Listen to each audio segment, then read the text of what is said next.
সত্যি কি গাজার নিয়ন্ত্রণ ছেড়ে দিতে রাজি হয়েছে হামাস? ইসরায়েলের সঙ্গে যুদ্ধবিরতির চুক্তিতে ফিলিস্তিনের স্বাধীনতাকামী সংগঠন হামাস নাকি গাজার নিয়ন্ত্রণ ছেড়ে দিতে রাজি হয়েছে।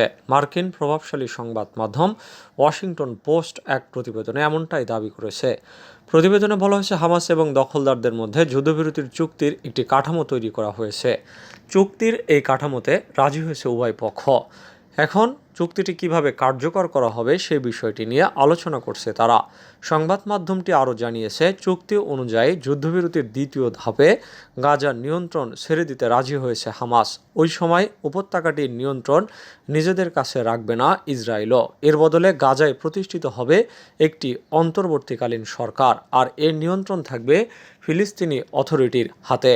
চুক্তির মূল প্রতিবন্ধক হলো দ্বিতীয় ধাপ। এই ধাপে হামাস ইসরায়েলি পুরুষ সৈন্যদের মুক্তি দেবে এবং দুই পক্ষ একটি স্থায়ী যুদ্ধবিরতিতে রাজি হবে এবং ইসরায়েল তাদের সব সেনাকে গাজা থেকে প্রত্যাহার করে নেবে। সাংবাদিক জানিয়েছেন, আলোচনায় বড় যে বিষয়টি পরিলক্ষিত হয়েছে সেটি হলো হামাস এবং ইসরায়েল উভয়ই গাজায় অন্তর্বর্তীকালীন সরকার গঠনের ক্ষেত্রে রাজি হওয়ার ইঙ্গিত দিয়েছে, যেটি যুদ্ধবিরতির দ্বিতীয় ধাপে শুরু হবে। ওই সময় হামাস ও ইসরায়েল কেউই গাজার নিয়ন্ত্রণে থাকবে না। তিনি আরও জানিয়েছেন, গাজার নিরাপত্তা দেবে যুক্তরাষ্ট্রের প্রশিক্ষিত বাহিনী, আর এতে সমর্থন দেবে মধ্যপন্থী আরব দেশগুলো। উত্তেজনা বাড়িয়ে তাইওয়ানে ৬৬ চীনা যুদ্ধবিমানের অনুপ্রবেশ। ন্যাটো সম্মেলনের মধ্যে উত্তেজনা বাড়িয়ে একদিনেই তাইওয়ানের আকাশে অনুপ্রবেশ করেছে চীনের ৬৬টি যুদ্ধবিমান। আজ বৃহস্পতিবার তাইওয়ানের প্রতিরক্ষা মন্ত্রণালয় এই খবর দেয়, যা এই বছরের সর্বোচ্চ রেকর্ড। মাত্র একদিন আগেই তাইওয়ানের কাছাকাছি সামরিক মহড়াও চালিয়েছিল বেইজিং। তার পরদিনই তাইওয়ানের আকাশেও অনুপ্রবেশের ঘটনা ঘটিয়েছে তারা। তাইপেই ঠিক একদিন আগেই দ্বীপের চারপাশে চীনা যুদ্ধবিমানগুলোকে দেখছিল। বুধবার বেইজিং দাবি করেছিল, ওই যুদ্ধবিমান পিএলএ বিমানবাহী রণতরী শানডংয়ের সঙ্গে অনুশীলনের জন্য পশ্চিম প্রশান্ত মহাসাগরের দিকে যাচ্ছিল। উত্তর কোরিয়াকে ঠেকাতে দক্ষিণ কোরিয়ার ভয়ঙ্কর লেজার অস্ত্র মোতায়েন পরিকল্পনা। ৭৭ বছরের নিয়ম ভেঙে ভয়ঙ্কর অস্ত্র মোতায়েনের পথে হাঁটল দক্ষিণ কোরিয়া। উত্তর কোরিয়ার ড্রোন ভূপাতিত করতেই সিউল ভয়ঙ্কর ধরনের লেজার অস্ত্র মোতায়েন করতে যাচ্ছে। প্রথম দেশ হিসেবে সেনাবাহিনীতে এই ধরনের অস্ত্রের ব্যবহার শুরু করতে যাচ্ছে দক্ষিণ কোরিয়া। দেশটির অস্ত্র সংগ্রহ সংস্থা বৃহস্পতিবার এই তথ্য প্রকাশ করেছে। স্টার ওয়ার্স প্রজেক্ট এর আওতায় এই অস্ত্র মোতায়েন করা হচ্ছে। দক্ষিণ কোরিয়ার প্রতিরক্ষা বিষয়ক প্রশাসন এক বিবৃতিতে জানিয়েছে, সামরিক বাহিনী হেনহুয়া এরোস্পেস সংস্থার সহায়তার ড্রোন বিধ্বংসী লেজার অস্ত্র তৈরি করেছে। অত্যাধুনিক প্রযুক্তি নির্ভর এই অস্ত্রটি বেশ কার্যকর এবং তুলনামূলক সাশ্রয়ী। প্রতিবার লেজার আক্রমণে খরচ হবে মাত্র $1.5। এই লেজারটি নীরব এবং অদৃশ্য। লেজার অস্ত্রগুলো 10 থেকে 20 সেকেন্ডের মধ্যে আলোর রশ্মির মাধ্যমে ড্রোনের ইঞ্জিন বা অন্যান্য বৈদ্যুতিক সরঞ্জাম পুড়িয়ে উড়ন্ত ড্রোনকে ধ্বংস করবে বলেও জানানো হয়েছে। পশ্চিম তীর থেকে ৯,৬০০ ফিলিস্তিনিকে অপহরণ করেছে ইসরায়েল। ফিলিস্তিনের অধিকৃত পশ্চিম তীর এবং পূর্ব জেরুজালেম বা আল-কুদস শহর থেকে গত 9 মাসে ৯,৬০০ ফিলিস্তিনিকে অপহরণ করেছে ইসরায়েল। ফিলিস্তিনের বন্দি বিষয়ক কমিশন, ফিলিস্তিনি প্রিজনার্স ক্লাব, আদামির প্রিজনার্স সাপোর্ট এবং হিউম্যান রাইটস অ্যাসোসিয়েশন বুধবার এই তথ্য দিয়েছে। সংগঠনগুলোর বিবৃতিতে বলা হয়েছে, অপহৃত ফিলিস্তিনি নাগরিকদের মধ্যে ৩২৫ জন নারী, ৬৭০টি শিশু এবং ৬৮ জন সাংবাদিক রয়েছেন। পাশাপাশি অক্টোবর মাসের প্রথম দিক থেকে ফিলিস্তিনিদের বিরুদ্ধে ৭,৫০০ কথিত প্রশাসনিক আটকাদেশ জারি করেছে ইসরায়েল। বহু সংখ্যক নারী এবং শিশুর বিরুদ্ধেও এই আটকাদেশ জারি করা হয়। ফিলিস্তিনিদের বিরুদ্ধে ইসরায়েল যেসব অমানবিক নীতি চর্চা করে আসছে তার মধ্যে এই প্রশাসনিক আটকাদেশ অন্যতম। এই আটকাদেশের মাধ্যমে ইসরায়েল ফিলিস্তিনিদের অনির্দিষ্টকালের জন্য সুনির্দিষ্টভাবে কোনো অভিযোগ ছাড়াই কারাগারে আটক রাখতে পারে, এমনকি ফিলিস্তিনিরা কোনো আইনজীবীও নিয়োগ দিতে পারে না। ইসরায়েলি সেনাবাহিনীতে তুর্কি নাগরিক শাস্তির চেয়ে সংসদে বিল উত্থাপন।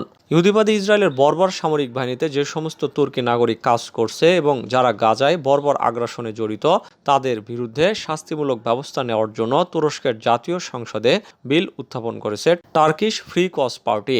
কুর্দি প্রভাব এবং ইসলামপন্থী দলটির নেতা সারকান রামানলি সংসদে বিলটি উত্থাপনের পর বলেছেন, তুরস্কের যেসব নাগরিক ইসরায়েলের দ্বৈত নাগরিকত্ব নিয়ে বসবাস করে এবং যারা গাজায় বর্বর আগ্রাসনে যুক্ত তাদের নাগরিকত্ব বাতিল করতে হবে। পাশাপাশি তুর্কি ইসরায়েলি দ্বৈত নাগরিকদের সম্পদ জব্দ করার দাবি জানানো হয়েছে ওই বিলে। রামানলি বলেন, আমরা মনে করি তুর্কি ইসরায়েলি দ্বৈত নাগরিক যারা গাজায় মানবতা বিরোধী অপরাধে জড়িত তাদের নাগরিকত্ব কেড়ে নেওয়া উচিত। এজন্য আমরা এই বিল সংসদে উত্থাপন করেছি। তুরস্কের এই নেতা বলেন, আন্তর্জাতিক চুক্তি ও কনভেনশন অনুসারে আমাদেরকে অবশ্যই সক্রিয়ভাবে গণহত্যা এবং মানবতা বিরোধী অপরাধের বিরুদ্ধে লড়াই করতে হবে। কিন্তু তুরস্কের আইন ও বিচার মন্ত্রণালয় এ ব্যাপারে কোনো পদক্ষেপ নেয়নি। কিসের জন্য আমরা 9 মাস অপেক্ষা করলাম? রামাল্লি আরও বলেন, তুর্কি ইসরায়েল দ্বৈত নাগরিকদের কাছ থেকে জব্দ করা সম্পদ অসহায় পরিবারগুলোর মাঝে বিতরণ করে দিতে হবে। ফোনে আড়ি পাতার অনুমতি পেল আইএসআই। ফোন কলে এবং ক্ষুদ্র বার্তায় আড়ি পাতার আইনি অধিকার পেয়েছে পাকিস্তানের সামরিক গোয়েন্দা সংস্থা ইন্টার সার্ভিসেস ইন্টেলিজেন্স। সম্প্রতি দেশটির সরকারের সংস্থাটিকে এই অনুমতি দিয়েছে বলে নিশ্চিত করেছেন আইনমন্ত্রী আজম নাজিম তারা। বুধবার বার্তা সংস্থা রয়টার্সের এক প্রতিবেদনে এই খবর প্রকাশ করা হয়। আইনমন্ত্রী নাজিম পার্লামেন্টে এক বিবৃতিতে জানান, দেশের নিরাপত্তার স্বার্থে এবং সন্ত্রাস দমনের জন্য ফোন কল ট্র্যাক করার অনুমতি দেওয়া হয়েছে গোয়েন্দা সংস্থা আইএসআইকে। এর মাধ্যমে সংস্থাটি অপরাধী এবং সন্ত্রাস নাশকতার সঙ্গে যুক্ত ব্যক্তিদের শনাক্ত করতে পারবে। তবে এই সময় তিনি আরও জানান, কেউ এই আইনের অপব্যবহার করলে তার বিরুদ্ধে কঠোর পদক্ষেপ নেবে সরকার। গত 8 জুলাই আইন মন্ত্রণালয় এক বিজ্ঞপ্তিতে পাকিস্তানের তথ্য প্রযুক্তি এবং টেলিযোগাযোগ মন্ত্রণালয়কে জানায়, জাতীয় নিরাপত্তা এবং যে কোনো ধরনের সম্ভাব্য সন্ত্রাসী হামলা ঠেকাতে পাকিস্তান সরকার কর্মকর্তাদের ফোন কল এবং খুদে বার্তা ট্র্যাক করার অনুমতি দিয়েছে। সরকার সন্তুষ্ট চিত্তে এই অনুমতি দিয়েছে। তবে পার্লামেন্টের সিদ্ধান্তের পরপরই এর বিরুদ্ধে প্রতিবাদ করেছে দেশটির প্রধান বিরোধী দল পাকিস্তান তেহরিকে ইনসাফ। দেশটির সাবেক প্রধানমন্ত্রী ইমরান খানের প্রতিষ্ঠিত এই দলটির প্রধান ওমর আইয়ুব খান বলেন, আইএসআইয়ের কর্মকর্তারা এই আইন সন্ত্রাসীদের বিরুদ্ধে নয়, বরং আইন প্রণেতা এবং জনপ্রতিনিধিদের উপর প্রয়োগ করবেন এমন আশঙ্কাই বেশি। এদিকে দেশটির সুশীল সমাজ এবং সাধারণ জনগণও এই নতুন আইনের সমালোচনা করছে। অনেকেই সরকারের এই সিদ্ধান্তে উদ্বেগ প্রকাশ করেছেন।